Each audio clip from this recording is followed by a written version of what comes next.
શ્રી ગણેશાય નમઃ। મિત્રો, આપ જોઈ રહ્યા છો યુટ્યુબ પર અમારી ચેનલ ધાર્મિક વ્રત કથા। આપ સૌનું હાર્દિક સ્વાગત છે। આજે આપણે આ વિડીયોમાં સાંભળવાના છીએ શ્રાવણ પૂર્ણિમા એટલે કે રક્ષાબંધનનો શુભ અને પવિત્ર તહેવાર, ભાઈ બહેનના સ્નેહનો ઉત્સવ। આજે આપણે રક્ષાબંધનની કથા અને મહિમા સાંભળશું તેમજ રાખડી બાંધવાના શુભ મુહૂર્ત વિશે પણ જાણશું। જો આપને આ વિડીયો ગમે તો લાઇક કરો, શેર કરો અને જો પહેલીવાર અમારી ચેનલ જોઈ રહ્યા હો તો સબસ્ક્રાઇબ કરો, જેથી આવનારા નવા વિડીયોની માહિતી આપ સુધી તરત પહોંચી શકે। રક્ષાબંધન મંત્ર। ઓમ યેન બધ્ધો બલિરાજા દાનવેન્દ્રો મહાબલ તેન ત્વામ અભિબધ્નામિ રક્ષે માચલ માચલ।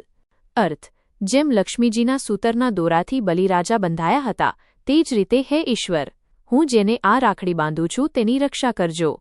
બહેનો આ મંત્ર બોલીને રાખડી બાંધે છે। જો મંત્ર ન આવડતો હોય તો પણ મનમાં એવો ભાવ રાખીને પ્રેમથી અને હૃદયપૂર્વક ભગવાન અને કુળદેવીને પ્રાર્થના કરીને રાખડી બાંધી લેવી। જો ભાઈ નજીક ન હોય તો ભાઈના નામે રાખડી મૂકી દેવી અને પછી મળ્યા સમયે બાંધી દેવી। આ વર્ષે રક્ષાબંધન શનિવાર 9 ઓગસ્ટ 2025ના રોજ છે। શનિદેવ ન્યાય અને દંડના દેવતા છે। આ દિવસે ભદ્રાનો છાયો નથી એટલે દિવસ અત્યંત શુભ માનવામાં આવે છે। શુભ મુહૂર્ત। બ્રહ્મ મુહૂર્ત સવારે 4:22 થી બપોરે 1:30 સુધી। રાહુકાળ રાખડી ન બાંધવો સવારે 9 વાગ્યાથી સવારે 10:30 વાગ્યા સુધી। આજે સર્વાર્થ સિદ્ધિ યોગ પણ છે એટલે શુભ ખરીદી અને નવા કામની શરૂઆત માટે ઉત્તમ દિવસ છે। રક્ષાબંધન વિધિ। બહેનો રાખડી બાંધવા માટે એક થાળી તૈયાર કરે છે જેમાં રાખડી, રોલી, ચોખા, દીવો, અગરબત્તી, મીઠાઈ, શ્રીફળ અને દક્ષિણા રાખવામાં આવે છે।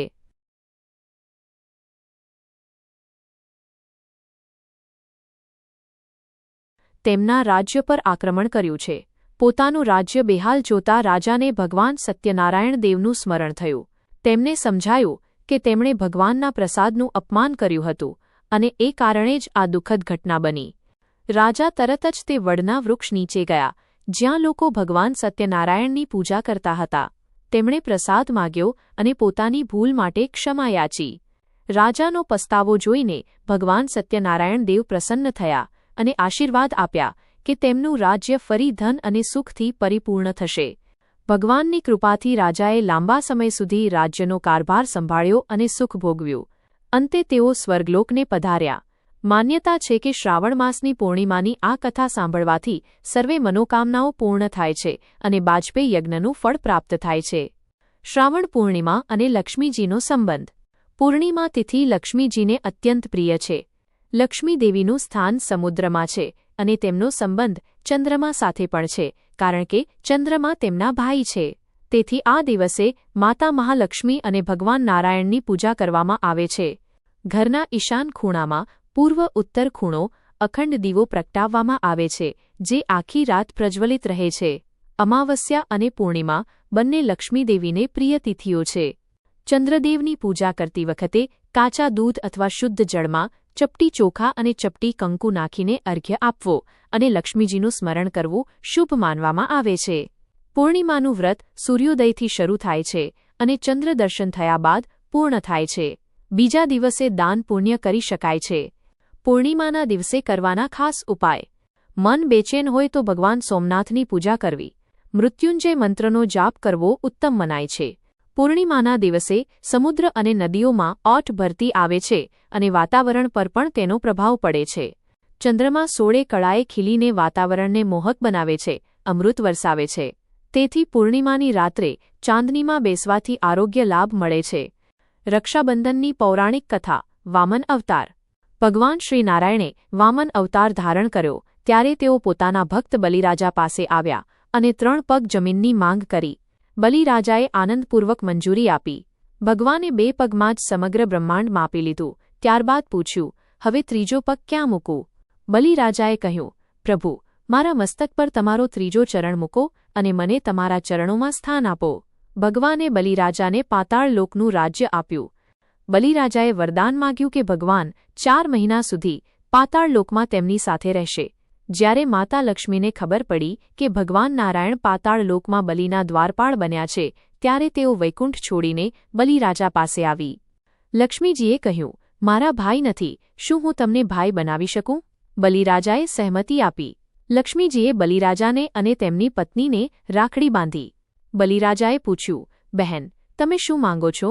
લક્ષ્મીજીએ કહ્યું, મારે હીરા મોતી નહીં, બસ તમારા દ્વારપાળ ભગવાન શ્રી નારાયણ મારા પતિ છે, તેઓને મને પરત આપો.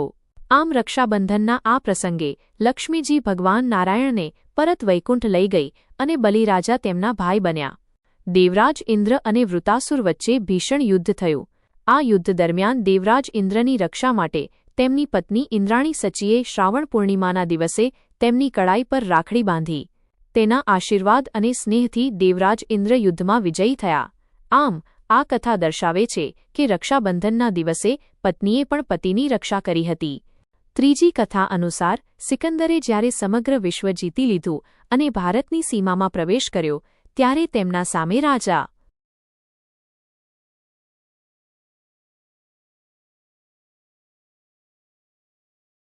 રાજા પોરસ સામે ઊભા રહ્યા.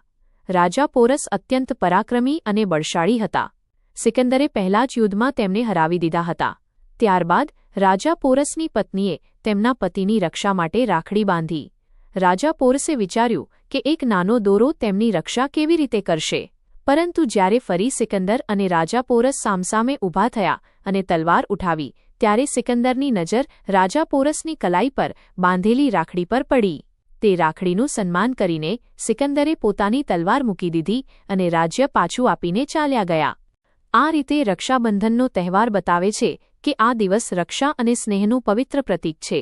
બીજી એક કથા અનુસાર રાણી કર્માવતીએ હુમાયુને ભાઈ સ્વરૂપે રાખડી મોકલી અને પોતાના રાજ્યની રક્ષા માટે પ્રાર્થના કરી. હુમાયુ મદદ માટે આવ્યા, પરંતુ મોડા આવ્યા હોવાથી રાણી કર્માવતી સતી થઈ ગયા. છતાં હુમાયુએ રાજ્યની રક્ષા કરી. દ્રૌપદી અને શ્રીકૃષ્ણની કથા પણ પ્રસિદ્ધ છે. જ્યારે શિશુપાલે ભગવાન શ્રીકૃષ્ણના 100 અપરાધ માફ થયા પછી 101મો અપરાધ કર્યો, ત્યારે ભગવાને સુદર્શન ચક્ર વડે તેને મોક્ષ આપ્યો. આ સમયે ભગવાનની આંગળીમાંથી લોહી નીકળ્યું. દ્રૌપદી ત્યાં જ હાજર હતી. તેણે તરત જ પોતાની સાડીનો છેડો ફાડીને ભગવાનની આંગળી પર બાંધ્યો. આ ઉપકારથી પ્રભાવિત થઈ શ્રીકૃષ્ણે દ્રૌપદીને વચન આપ્યું કે હે સખી, જ્યારે પણ તને જરૂર પડશે, હું જરૂર મદદ કરીશ. પછી જ્યારે દ્રૌપદીના ચીરહરણની ઘટના બની, ત્યારે શ્રીકૃષ્ણે પોતાનું વચન નિભાવ્યું અને તેની રક્ષા કરી. તો મિત્રો, આ રીતે આપણે શ્રાવણ માસની પૂર્ણિમાનું મહત્વ, રક્ષાબંધનનો અર્થ અને તેની સાથે જોડાયેલી કથાઓ જાણી. રક્ષાબંધનનો તહેવાર ભાઈ બહેનના પ્રેમ, વિશ્વાસ અને રક્ષાનું પ્રતીક છે. તમને અને તમારા પરિવારને રક્ષાબંધનની હાર્દિક શુભકામનાઓ. સૌને મારા તરફથી જય શ્રી કૃષ્ણ. રાધે રાધે.